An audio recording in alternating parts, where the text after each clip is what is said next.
আমাদেরই গ্রামের সন্তান মোহাম্মদ জুবায়ের সাহেব কিছু আলোচনা করবেন।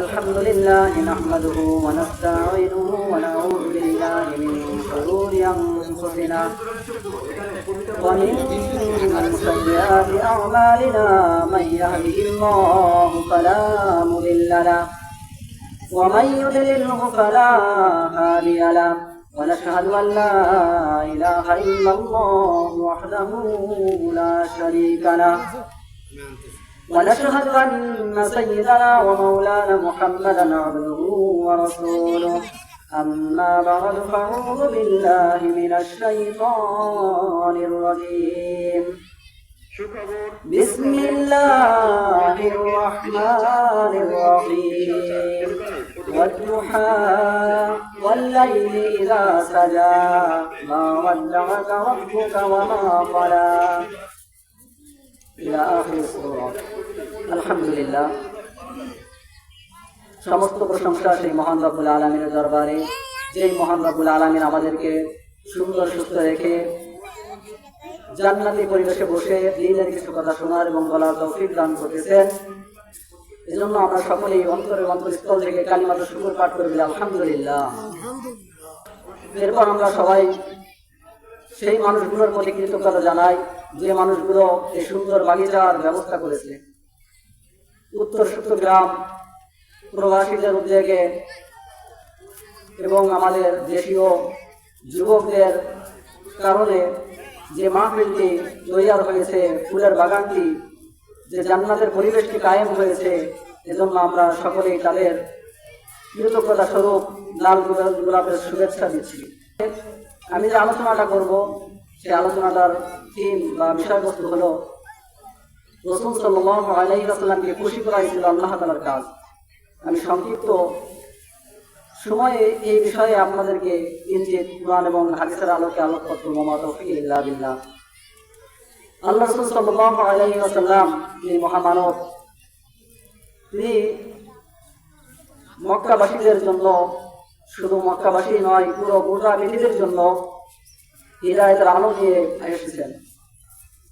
সেই রাসূল সাল্লাল্লাহু আলাইহি ওয়াসাল্লাম যখন হিদায়াতের আলো মানুষের কাছে পৌঁছে দিতে যায়, তখন তারা ভণ্ড বলে গালি দেয়, কবি বলে গালি দেয়, বিভিন্ন কথা বলে আল্লাহ রাসূল সাল্লাল্লাহু আলাইহি ওয়াসাল্লামকে গালি দেয়। আল্লাহ রাসূল সাল্লাল্লাহু আলাইহি ওয়াসাল্লামের মনটা আস্তে আস্তে ভেঙে যেতে লাগলো। এর ভিতর দিয়েই 15 দিন বা 17 দিন, মতান্তরে 1 মাস আল্লাহ রাসূলের কাছে আল্লাহর পক্ষ থেকে ওহী আসা বন্ধ হয়ে গেল। মক্কা গলিতে গলিতে ছড়িয়ে গেল যে মুহাম্মদ যে কথাগুলো বলতো সেই কথাগুলো এখন আর বলতে পারে না, কারণ আল্লাহ দেয় না, তাই বলতে পারে না। এ কথা পুরো গ্রামের ভিতরে, পুরো এলাকার ভিতরে ছড়িয়ে গেল, পুরো শহরের ভিতরে ছড়িয়ে গেল। আল্লাহ রাসূলের মনে ব্যথা পেল। আল্লাহ রাসূল সাল্লাল্লাহু আলাইহি ওয়াসাল্লাম মনোনন্দ হয়ে যখন ঘরে আসলো, তখন আল্লাহ রাসূল সাল্লাল্লাহু আলাইহি ওয়াসাল্লামকে উম্মাহাতুল মুমিনিন হযরত খাদিজা রাদিয়াল্লাহু তাআলা আনহা তিনি বলে ফেললেন, ইয়া রাসূলুল্লাহ, আল্লাহ কি সত্যি আপনাকে ভুলে গেছে? আল্লাহ কি সত্যি আপনার উপর নারাজ হয়ে গেছে? ঘরের লোক যদি কষ্ট দেয় তাহলে কষ্টটা বেশি লেগে যায়, বাইরের লোক কষ্ট দিলে সেই কষ্ট লাগে না। আল্লাহ রাসূল সাল্লাল্লাহু আলাইহি ওয়াসাল্লাম বাইরে থেকে যে কষ্ট নিয়ে আসছিলেন তা 3 গুণ 4 গুণ 10 গুণ বেড়ে গিয়ে খাদিজার কথার কারণে আল্লাহ রাসূল কষ্ট পেয়ে গেল। আরশের উপর থেকে আমার আপনার আল্লাহ রব্বুল আলামিন এই ব্যথা সহ্য না করতে পেরে সূরাতুদ দুহা দিয়ে আল্লাহ পাক রব্বুল আলামিন জিবরাইল আলাইহিস সালাতু ওয়াস সালামকে হুকুম দিলেন, ও জিবরাইল, যাও যাও যাও, আমার নবী মুহাম্মদুর রাসূলুল্লাহ সাল্লাল্লাহু আলাইহি ওয়াসাল্লামের দিলটা টুকরো টুকরো হয়ে গেছে। আমার নবীর দিলটাকে ঠান্ডা করার জন্য, আমার নবীর দিলটাকে প্রশান্ত করার জন্য, ভারাক্রান্ত হৃদয়টাকে শীতল করার জন্য যাও সূরাতুদ দুহা দিয়ে আমার নবীকে খুশি করে দাও। জিবরাইল আলাইহিস সালাতু ওয়াস সালাম এই আদেশ পেয়ে সাথে সাথে আল্লাহ রাসূল সাল্লাল্লাহু আলাইহি ওয়াসাল্লামের কাছে হাবাইতে চলে আসলো। আল্লাহু আকবার।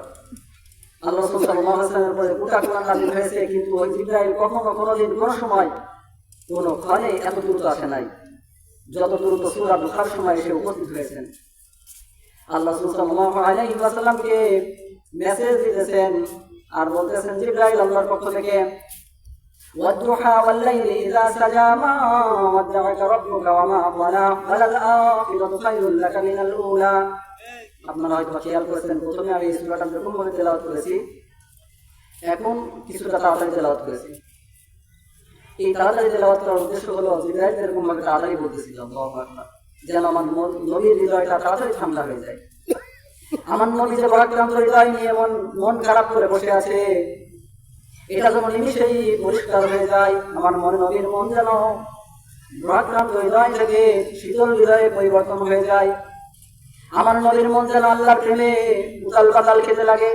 এজন্য জিবরাইল আলাইহিস সালাতু ওয়াস সালাম তাড়াতাড়ি এসে এভাবে বলতে লাগলো।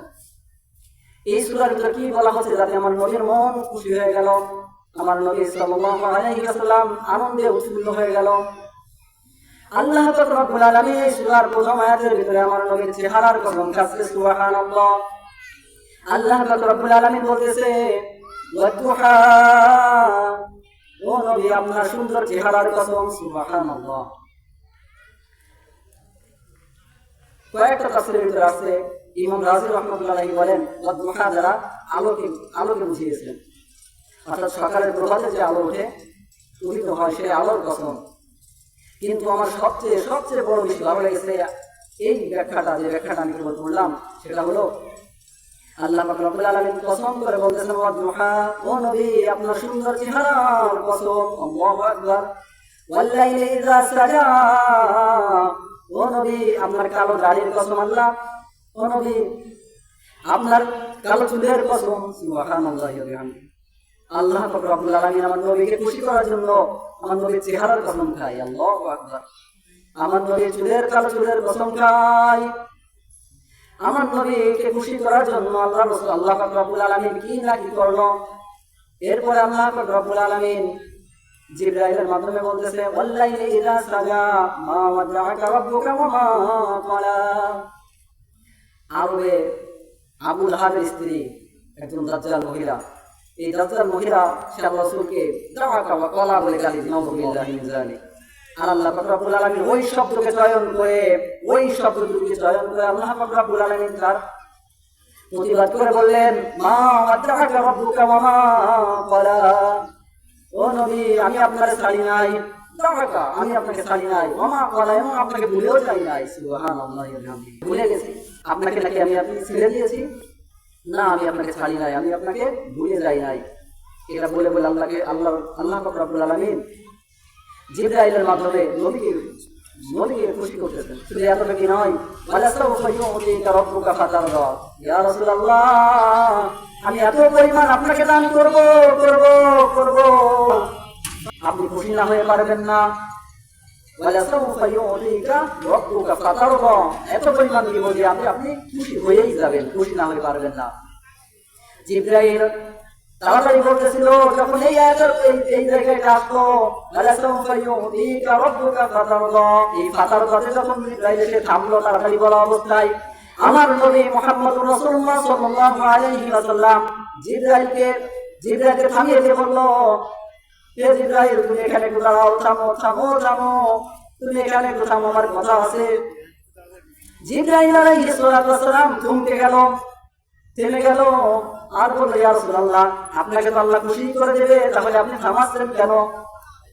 আল্লাহ পাক রব্বুল আলামিনের নবী মুহাম্মদুর রাসূলুল্লাহ সাল্লাল্লাহু আলাইহি ওয়াসাল্লাম বললেন, আমার উম্মত যদি জাহান্নামে থাকে জেনে রাখো, শুনে রাখো জিবরাইল, আমি জীবনে খুশি হব না। আল্লাহ পাক রব্বুল আলামিন আমাকে যাই দিন না কেন আমি খুশি হব না। আমার উম্মত যেন একটা উম্মত যেন জাহান্নামে না থাকে, এই ওয়াদা তুমি আমার সাথে করো, আল্লাহর সাথে কথা বলে আসো। জিবরাইল সাথে সাথে আবার ফেরত গেল। জিবরাইল আলাইহিস সালামের কথা শুনে আল্লাহ পাক রব্বুল আলামিন বলে, যাও 70,000 উম্মত আমি আমার নবীর সুপারিশের ওসিলায় জান্নাতে পাঠিয়ে দেব। যখন এই খবর দিল, জিবরাইল আলাইহিস সালাম দ্রুত ছুটে এসে আল্লাহর নবীকে শুনিয়ে দিলেন, ইয়া রাসূলুল্লাহ আপনার উম্মতকে 70,000 উম্মতকে আল্লাহ পাক রব্বুল আলামিন বিনা হিসেবে জান্নাত দান করে দিবেন। একেবারে যে জীবনে নামাজ পড়ে নাই, রোজা রেখে নাই, শুধু ঈমান আছে, ঈমানদার মুমিন যে ব্যক্তি, এই ব্যক্তি যে আপনার উম্মত, তাকে আমি 70,000 মানুষকে আমি জান্নাত দান করব। জিবরাইল যখন এই কথাগুলো বললো, আল্লাহ রাসূল সাল্লাল্লাহু আলাইহি ওয়াসাল্লাম এই কথাগুলো শুনে তিনি বলে উঠলেন, ও জিবরাইল, শোনো 70,000 দিলে হবে না, আরো বেশি বাড়াইতে হবে। আরো বেশি না বাড়াইলে ফাসাউফা ইয়াল্লাহ, তুমি যে কেবল বললে ফাসাউফা ইয়াল্লাহ, অচিরেই আপনাকে এমন কিছু দান করা হবে আপনি খুশি না হয়ে পারবেন না। তাহলে আমি খুশি হব না, আরো বাড়াইতে হবে। এই বানানোর কথা যখন বলা হলো, তখন জিবরাইল আবার চলে গেল আল্লাহ পাক রব্বুল আলামিনের দরবারে। গিয়ে প্রশ্ন রাখলো তখন আল্লাহ পাক রব্বুল আলামিন বললেন, 70,000 আপনার উম্মতকে জান্নাতে পাঠানো হবে, প্রত্যেকের হাতে আমি আরো 70,000 করে আপনার পাপী উম্মতদেরকে জান্নাতে দান করবো। সুবহানাল্লাহ। এই বার্তা যখন জিবরাইলকে দিল আল্লাহ পাক রব্বুল আলামিনের কাছ থেকে, জিবরাইল ছুটে এসে আল্লাহ রাসূলকে বলল, ইয়া রাসূলুল্লাহ, বাইরে গেছে আরো, কিন্তু সংখ্যাটা কমে নাই, সংখ্যাটা বাড়ে নাই, সংখ্যাটা তাই আছে, কিন্তু সংখ্যার ভিতরে আরো সংখ্যা ঢুকে গেছে। সুবহানাল্লাহি ওয়া বিহামদিহি। আল্লাহ পাক রব্বুল আলামিনের পক্ষ থেকে যখন জিবরাইল এসে সংবাদ দিল রাসূল সাল্লাল্লাহু আলাইহি ওয়াসাল্লামকে, রাসূল সাল্লাল্লাহু আলাইহি ওয়াসাল্লামের সামনে একটা দাগ বের করে আল্লাহ পাক রব্বুল আলামিনের দিকে ইশারা করে, আকাশের দিকে ইশারা করে হেসে দিলেন আর বললেন, এখন হবে, এখন আমি খুশি। আল্লাহু আকবার। আমার নবী দেখেন কার জন্য মায়া করতো, কার জন্য তিনি কাঁদতেন, আমার আপনার জন্য কাঁদতেন। একবার কল্পনা করে দেখেন, আমার আপনার নবী আমাকে ভাই বলে রেখেছে, আপনাকে ভাই বলে রেখেছে, ভাই বলে সম্বোধন করেছে। কিন্তু সাহাবারা জিজ্ঞাসা করলেন, ইয়া রাসূলুল্লাহ, আমরা তো আপনাকে দেখেছি, আপনি আমাদেরকে সাথী বলেন, আমাদেরকে ভাই বলেন কেন? আল্লাহ রাসূল সাল্লাল্লাহু আলাইহি ওয়াসাল্লাম তাকে বলল, তোমরা আমাকে দেখে বিশ্বাস করো, আমার চেহারা দেখে বিশ্বাস করো, আমাকে দেখে বিশ্বাস করো, আমার কালিমা আমাকে সামনে দেখে বিশ্বাস করো। কিন্তু শেষ জামানায় এমন একটা দল আসবে, এমন একটা গোষ্ঠী আসবে, এমন একটা বংশ আসবে, এমন একটা দেশ আসবে, এমন একটা সমাজ আসবে, যে সমাজের মানুষ আমার কথা শুনে আমাকে বিশ্বাস করবে। আল্লাহু আকবার। যে সমাজের মানুষ আমাকে ভালোবাসবে আমাকে না দেখে, যেই সমাজের মানুষ আমাকে ভালোবাসবে, আমাকে স্বপ্ন দেখবে, আমাকে স্বপ্ন দেখতে চাই, যে সমাজের শেষ জামানার মানুষ আমাকে স্বপ্ন দেখতে চাই। তো স্বপ্ন নিয়ে আল্লাহ রাসূলকে স্বপ্নে কে দেখতে না চাই? এই স্বপ্ন নিয়ে আমি একটা গজল লিখেছি, ইনশাআল্লাহ 2 লাইন আমি শোনাই, আরো বাকি আলোচনা করবো, আমাদের সময় হয়ে যাচ্ছে। আমি একটা গজল লিখেছি আল্লাহ রাসূলকে স্বপ্ন দেখা নিয়ে, সেটা হলো, দাও না দেখাই স্বপ্নে আমায় দয়ার নবী রে, প্যারা নবী দেখতে আমার হৃদয় ব্যাকুল রে। কার হৃদয় ব্যাকুল? আল্লাহ রাসূলকে দেখতে সবার হৃদয় ব্যাকুল। আমরা সবাই চাই যেন আল্লাহ রাসূলকে স্বপ্নে আমরা দেখে ফেলি, চাই কি চাই না? চাই। তো এই গজলটি আমি পরিপূর্ণ লিখেছি, ইনশাআল্লাহ সময় শুরু হলে আপনাদের গিয়ে শোনাবো। যে কথা বলতেছিলাম, আল্লাহ পাক রব্বুল আলামিনের পক্ষ থেকে যখন বার্তা আসলো, আল্লাহ রাসূল সাল্লাল্লাহু আলাইহি ওয়াসাল্লাম খুশি হয়ে বললেন, আমি আজ খুশি হয়ে গেলাম। এই আয়াতটা বুঝতে গেলে আমাদের সংক্ষেপে একটু ঘটনা বুঝতে হবে। আমার একেবারে নিকটস্থ বন্ধু থাকে, সে যদি আমার কোনো কথায় কষ্ট পেয়ে থাকে, সে যদি আমার কোনো কথায় ভুল মেসেজ কথা বলার কারণে কষ্ট পেয়ে থাকে, তাহলে তাকে আমি খুশি করতে কি না কি করবানি। যেহেতু আমার কাছের লোক, একটা বন্ধু, প্রাণপ্রিয় বন্ধু, সে যদি নারাজ হয়, তাহলে আমরা বলবানি যে অমুক দিন তোকে সাহায্য করেছি, তুই এই কথায় রাগ হয়ে গেলি, তোর এসে বড় বড় কথা বলছি, তাও রাগ হয়েছি নাই, এরকম বলি কি বলি না?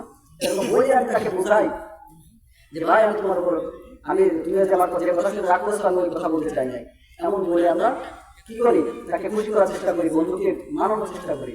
আল্লাহ পাক রব্বুল আলামিন তার নবী মুহাম্মদ রাসূলুল্লাহ সাল্লাল্লাহু আলাইহি ওয়াসাল্লামকে, রাসূল সাল্লাল্লাহু আলাইহি ওয়াসাল্লাম খুশি হয়েছিলেন, মনোপূর্ণ হয়েছিলেন, ব্যথা পেয়েছিলেন কাফেরদের কথায়, সেটাকে দূর করার জন্য, সেই ব্যথাকে মোছার জন্য আল্লাহ পাক রব্বুল আলামিন বলেন, ওয়ালা সাউফা ইউতিকা রাব্বুকা ফাতারদা আলাম ইয়াজিদকা ইয়াতীমান ফাআওয়া। নবী, আপনাকে ছাড়বো কেমনে? আপনারা আমি এতিম হিসেবে পাইছি, আমি কি আপনাকে ছেড়ে দিতে পারি? আমি আপনাকে ছাড়তে পারি না। আপনি সত্য খুঁজতেছিলেন, আমি সত্য আপনাকে দেখিয়ে দিয়েছি। আপনি সত্য খুঁজতেছিলেন, সেই সত্যকে আপনি কোন দিকে সত্য, কোন দিকে মিথ্যা, এটা আপনি বুঝে উঠতে পারতেছেন না, ওই পথ আমি দেখিয়ে দিয়েছি। এমন অবস্থায় আমি কি আপনাকে ছেড়ে দিতে পারি?